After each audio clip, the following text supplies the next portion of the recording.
বর্তমান সময়ে বড় বড় ইঞ্জিনিয়ারদের দ্বারা আধুনিক প্রযুক্তিতে ইট সিমেন্ট বালি দিয়ে যে বাড়িঘর বানানো হয় তার হাল কয়েক বছরের মধ্যেই বেহাল হয়ে যায়।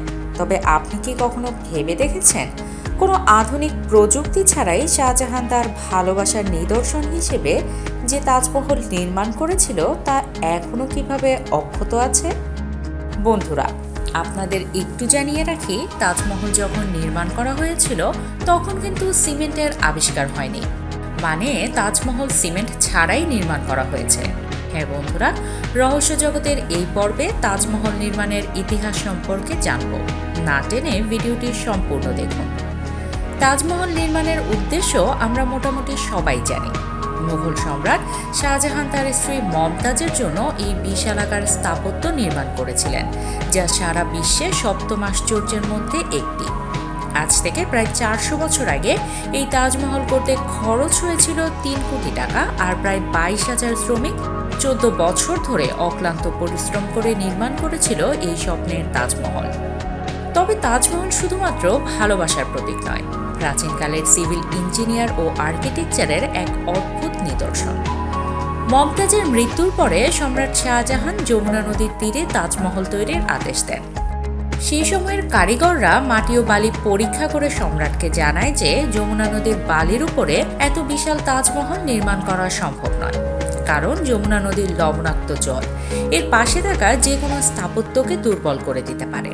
কিন্তু সম্রাট শাহজাহান যমুনা নদীর তীরেই তাজমহল তৈরি করতে চাইছিলেন, ফলে বাধ্য হয়ে ইঞ্জিনিয়াররা সে সময় অন্য কোনো উপায় খুঁজতে শুরু করে। সবার প্রথমে তারা তাজমহলের জন্য একটি শক্ত ভিত নির্মাণ করার চেষ্টা করেন। অনেক চেষ্টার পরে নদীর চরে অনেক বড় বড় গর্ত করে তার ভিতর কাঠ দিয়ে একটা ভিত তৈরি করে ফেলেন। বর্তমান সময়ে আমরা সিমেন্ট ছাড়া ইমারতের ভিত ভাবতেই পারি না। এমনকি সিমেন্ট থাকা সত্ত্বেও কখনো কখনো ইমারত ভেঙে যায়। আর সে সময় সিমেন্টের ব্যবহার না করেই ইঞ্জিনিয়াররা কাঠের ভিটের উপরে এই আশ্চর্য নির্মাণটি তৈরি করেছিলেন, যা প্রায় 400 বছর ধরে দাঁড়িয়ে আছে। আপনারা জানলে অবাক হবেন, সেই সময়ের ইঞ্জিনিয়াররা তাজমহল তৈরির জন্য আবলুস্তমের এক বিশেষ ধরনের কাঠ ব্যবহার করে। এই কাঠের বিশেষত্ব ছিল এই কাঠ পানিতে ডুবে যায় এবং এতে কখনোই ঘুণ ধরে না। আরও একটি বিশেষ দিক হলো এই কাঠ পানিতে যত থাকবে তত বেশি শক্ত হবে। এটাই কারণ যমুনায় ভেজা আবলুস কাঠের ভিট তাজমহলের ভিটকে শক্ত করে রেখেছে। বর্তমানে যমুনা নদীর পানি শুকিয়ে যাওয়ার কারণে আবলুস কাঠের এই ভিট দিনে দিনে নরম হয়ে পড়ছে। বিশেষজ্ঞরা মনে করেন যমুনা নদীর পানি যদি আরও শুকিয়ে যায় তাহলে একদিন এই তাজমহল ভেঙে পড়বে। তাজমহলের ভিট তৈরির পর সবচেয়ে বেশি চ্যালেঞ্জিং ছিল তার কাঠামো তৈরি করা, কারণ তখন তো আর সিমেন্ট ছিল না। সিমেন্ট তো আবিষ্কারই হয়নি। সিমেন্ট আবিষ্কারের 194 বছর আগে তাজমহল নির্মাণ হয়েছিল। তাজমহল দেখলে আপনার মনে হবে শুধুমাত্র মার্বেল পাথর দিয়ে এই তাজমহল তৈরি, কিন্তু আসল সত্য হলো তাজমহল তৈরি হয়েছিল সাধারণ পাথর দিয়ে। যখন উপরের ইমারত তৈরির কাজ শেষ হয় তখন বিভিন্ন রকমের মার্বেল ও অন্যান্য মূল্যবান পাথর বসানো হয়। সেই সময় এই পাথর ও মার্বেল কাটার জন্য তারের ব্যবহার করা হতো। আগের দিনে একটা পাথর কাটতে একটা শ্রমিকের অনেক সময় লেগে যেত। তাজমহল নির্মাণের জন্য সেই সময়ের ইঞ্জিনিয়াররা এক ধরনের বিশেষ পেস্ট ব্যবহার করতেন, যার মধ্যে অনেক ধরনের উপাদান থাকত, যেমন সূক্ষ্ম নুড়ি পাথর, শামুকের খোলস, পানির চুন, খেজুরের গুড় ও পাকা বেল। আরও অদ্ভুত কিছু পদার্থ দিয়ে এই পেস্ট বানানো হয়েছিল। এই পেস্ট দিয়ে পাথরগুলো জুড়ে জুড়ে নির্মাণ করা হয়েছিল তাজমহল। তখনকার দিনের এই পেস্ট আজকের দিনের সিমেন্টের থেকেও বেশি মজবুত ছিল।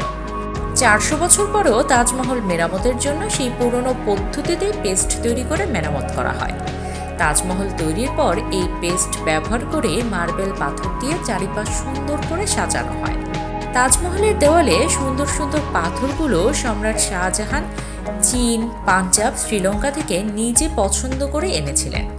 তাজমহলের দিকে একটু ভালো করে দেখলে আপনি দেখতে পাবেন তাজমহলের পাশে থাকা 4টি মিনার সবগুলোই একটু বাঁকা, কোনোটাই সোজাসুজি বানানো হয়নি।